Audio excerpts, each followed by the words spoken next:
ام لہم شرکاء فلیأتوا بشرکائہم ان کانوا صادقین. اللہ فرماتے ہیں کیا ان کے شرکاء ہیں تو وہ لے آئیں ہمارے سامنے, ہم بھی دیکھ لیں کون ان کو قیامت کے دن بخشوائے گا. ذرا لائیں تو صحیح نا, کوئی کون ہم سے زبردستی کون بات منوا سکتا ہے.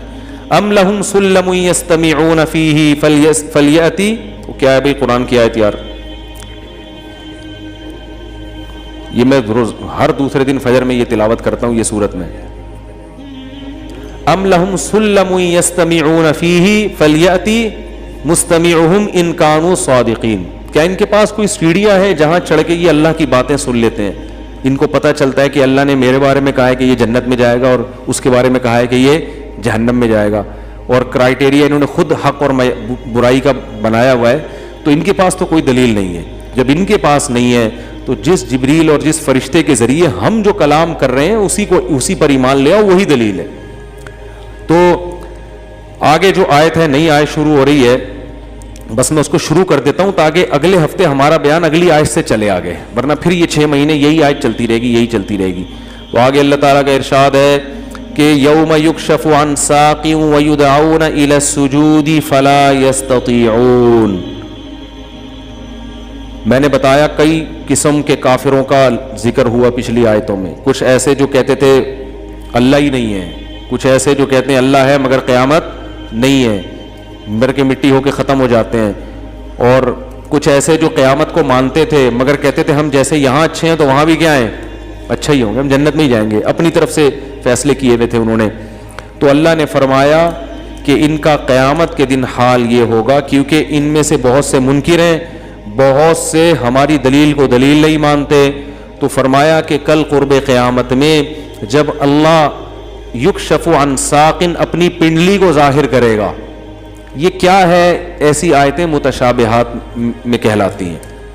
تو اس کا جو اسلاف کا عقیدہ اس بارے میں کہ اللہ نے پنڈلی کا لفظ استعمال کیا, اس کی کیفیت کیا ہے یہ اللہ ہی جانتا ہے. ہمیں اس کی بحث میں پڑھنے کی اجازت بولو بھائی نہیں.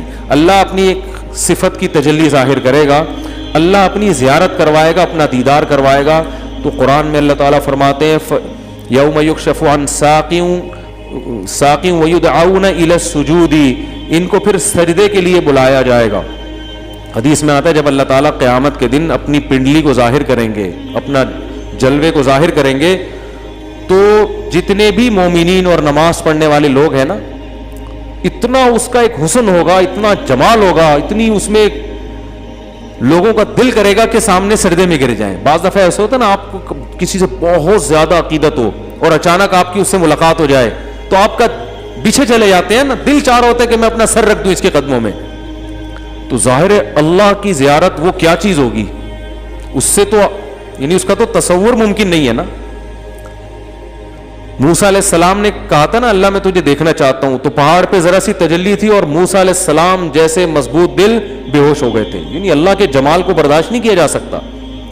تو قرآن میں ہے, حدیث میں ہے کہ جب اللہ اپنی تجلی کو ظاہر کریں گے تو لوگ خود بخود سجدے میں گر جائیں گے. انہیں اتنی اس سجدے میں لذت محسوس ہوگی, اتنا مزہ آئے گا کہ اس سے زیادہ مزہ اس وقت کسی اور چیز میں نہیں ہوگا, اتنی لذت. تو اس وقت کافر اور بے نمازی کی بھی خواہش ہوگی کہ ہم بھی گرے سجدے میں, لیکن اللہ ان کو سزا دیں گے. فلا یستطیعون, ان کی کمر تختے کی بنا دی جائے گی اور وہ سجدہ نہیں کر سکیں گے. ان کی خواہش ہوگی کاش ہم بھی کر لیں.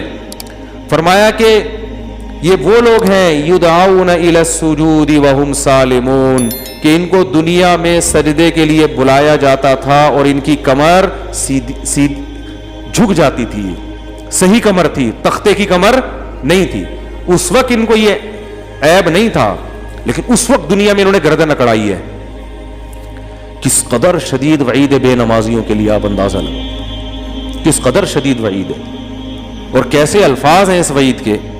اللہ فرما رہے ہیں یہ وہ لوگ ہیں کہ جنہیں دنیا میں سجدے کے لیے بلایا جاتا تھا اور یہ بالکل صحیح سالم تھے, کوئی عذر نہیں تھا.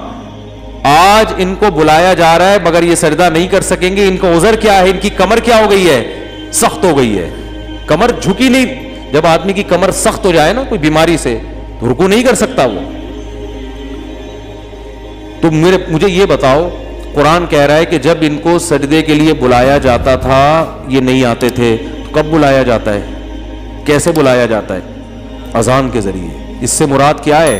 اذان۔ تو ان آیتوں میں اللہ نے اذان کا بھی تذکرہ کیا ہے۔ تو یہ جو اذان ہوتی ہے نا 5 ٹائم، اس کو ہلکا نہیں سمجھنا چاہیے۔